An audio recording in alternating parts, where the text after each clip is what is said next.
ज्येष्ठ भारत श्रेष्ठ भारत ज्येष्ठ भारत श्रेष्ठ भारत ज्येष्ठ भारत श्रेष्ठ भारत हम सब एक है हम सब एक है हम सब एक है इतिहास संघटनेचा अरे आवाज दो हमें एक है ज्येष्ठ भारत श्रेष्ठ भारत ज्येष्ठ भारत श्रेष्ठ भारत। हमारे संगठन के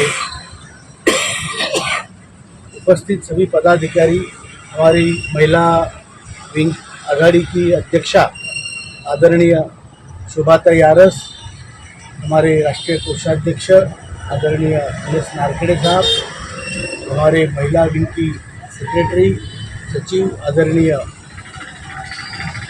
सरिताताई नारखेड़े और हमारे बुल्ढाना जिला के अध्यक्ष आदरणीय संगाड़े साहब, सेक्रेटरी आदरणीय गवई साहब, सभी मेरे मित्रों और विशेषता कर्नाटक से जो लोग शिवमोगा से यहाँ पर 1700 किलोमीटर का प्रवास करके पहले बेंगलोर जाके फिर बेंगलोर से यहाँ पे तो इतना बड़ी जर्नी करके इतना बड़ा प्रवास करके तो यहाँ पर हमें उत्साहित करने के लिए आए हैं, उनका बहुत बहुत धन्यवाद।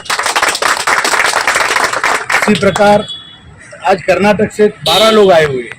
एक जो हमारे मंजप्पा जी है वो बीमार है, डॉक्टर के पास अभी यहाँ गए हैं, बाकी 11 लोग यहाँ पे हैं। और हमारे चंद्रपुर के 3 भाई यहाँ पे आए हुए, पूरे साहब और उनकी टीम, उनका भी मैं हार्दिक स्वागत करता हूँ, नमस्कार करता हूँ। औरंगाबाद से हमारे चौहान साहब आए हैं, बहुत मीटिंग में उपस्थित रहते हैं, यहाँ पे आज उनको देख के मुझे बहुत खुशी हो रही है। और आप सभी मेरे भाइयों बहनों, आता हूँ। निराशा बहुत है और निराशा ये निगेटिव थॉट है जो बहुत जल्दी फैलता है, लेकिन आपको बता दूं आपका काम बहुत जल्द होने वाला है। ये मैं कई सालों से बोल रहा हूँ, लेकिन मैं जो बोलता हूँ, मंत्री जो बोलते हैं वो बोल रहा हूँ।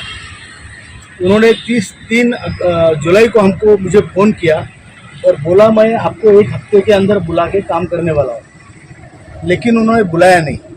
अभी 1.5 महीना से ज़्यादा हो गया, हम लोग उनके फ़ोन की वेट कर रहे हैं। बीच में बहुत कुछ दिल्ली में भी हुआ, कॉकरोच आंदोलन हुआ, उसके बाद में ये हमारे जो मिनिस्टर है मनसुख भाई मांडविया जी, वो स्पोर्ट्स मिनिस्टर भी है, बीच में कॉमनवेल्थ के गेम हुए, उस तरफ भी उनको देखना पड़ा। हो सकता है हमारी प्रायोरिटी थोड़ी पीछे गई हो, लेकिन मुझे आशा है कि वो जल्दी से जल्दी हमें बुलाएंगे, करेंगे। मैं एक बात यहाँ पे स्पष्ट करना चाहता हूँ, जब आंदोलन होता है तो कई जो आंदोलनकारी है वो आशा लेके चलते हैं, हम सभी लोग आशा लेके चल रहे हैं, और उसी हिसाब से हम अपने ही लोगों के खिलाफ नहीं बोल सकते, लेकिन उनको हम उनसे मांगना चाहते हैं। तो मांगने में हमारी भाषा जो भी है वो इधर उधर हो सकती है, लेकिन भावनाएं पवित्र होती हैं। लेकिन आजकल ये सोशल मीडिया का ज़माना है, मैं कुछ चीज़ें यहाँ पे स्पष्ट करना चाहता हूँ। सोशल मीडिया का ज़माना है, हर कोई यूट्यूबर अपनी यूट्यूब की चैनल ज़्यादा चले इसलिए ऐसे खतरनाक टाइटल देते हैं, ऐसे खतरनाक पोस्टर बना देते हैं कि जो देखने के बाद संगठन के ऊपर शंका पैदा होती है। जैसे कि एक पोस्टर में उन्होंने दिखाया था कि आदरणीय प्रधानमंत्री जी की मैं कॉलर पकड़ रहा हूँ। ये ऐसी बातें नहीं करनी चाहिए। हम कोई कॉकरोच नहीं है, हम इस देश के बहुत सीनियर सिटीजन हैं, हमने देश बनाया है, वो देश के प्रधानमंत्री है, हम उनसे झगड़ सकते हैं, लड़ सकते हैं, मांग सकते हैं, लेकिन अपमानजनक भाषा या अपमानजनक ऐसे चित्र निकालना, इससे संगठन के ऊपर उसका दुष्परिणाम होता है। और इसीलिए मैं आज स्पष्ट करना चाहता हूँ कि संगठन को सरकार के प्रति या देश के प्रति किसी प्रकार की निगेटिव भावना नहीं है। हम मांग रहे हैं, लड़ रहे हैं, लेकिन गाली गलौच नहीं कर रहे हैं। हम अपना हक मांग रहे हैं, कोई भीख भी नहीं मांग रहे। लेकिन ये दिखाना कि हम सरकार को मतलब बॉक्सिंग कर रहे हैं, कॉलर पकड़ रहे हैं, ये लोगों की करामातें हैं जो अपना चैनल चलाना चाहते हैं। इसमें हमारा कोई दोष नहीं। हम अपनी मांग के लिए लड़ेंगे, झगड़ेंगे, सरकार से लेंगे भी, वो बिल्कुल सही है, लेकिन जो तरीका है हमारा तरीका संवैधानिक है।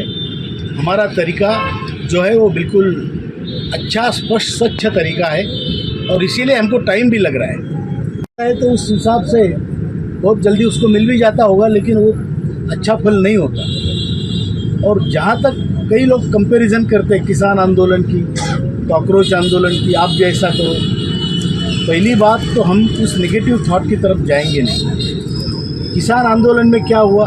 आंदोलन चला, 2 साल तक फंडिंग हुई, पूरी तरह से मतलब उनके जो भाषा थी, ये थी, वो सब निगेटिव थी। और क्या किया सरकार ने? 3 पेपर आगे किए थे और 3 पेपर पीछे कर लिए। कुछ देना पड़ा?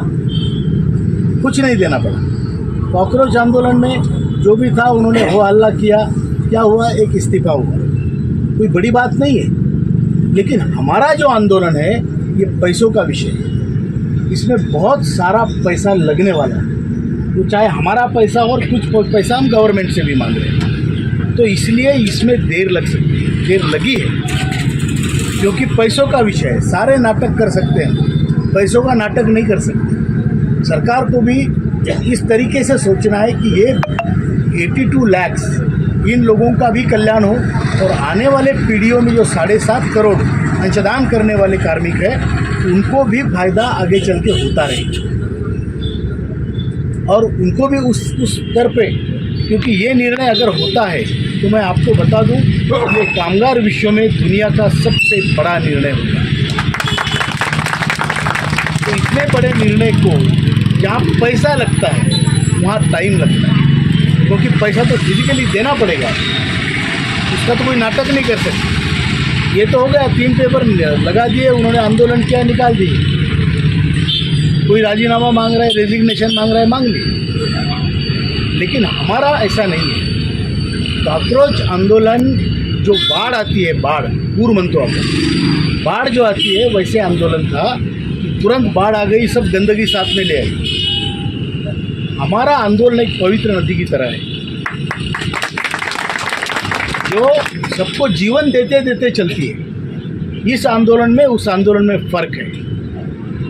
इस संगठन के जो लोग हैं उनकी जो मैच्योरिटी है और जो संयम है, जो धैर्य है, उसको तो मैं आप सबको नमन करता हूँ कि बहुत बड़ा धैर्य आपने दिखाया है। भारत माता की जय। हम सब एक है, हम सब एक है. ईपीएस संघटनेचा विजय असो. अरे असा कसा देत नाही? घेतल्याशिवाय राहत नाही, पेन्शन आमच्या हक्काची नाही कोणाच्या बापाची.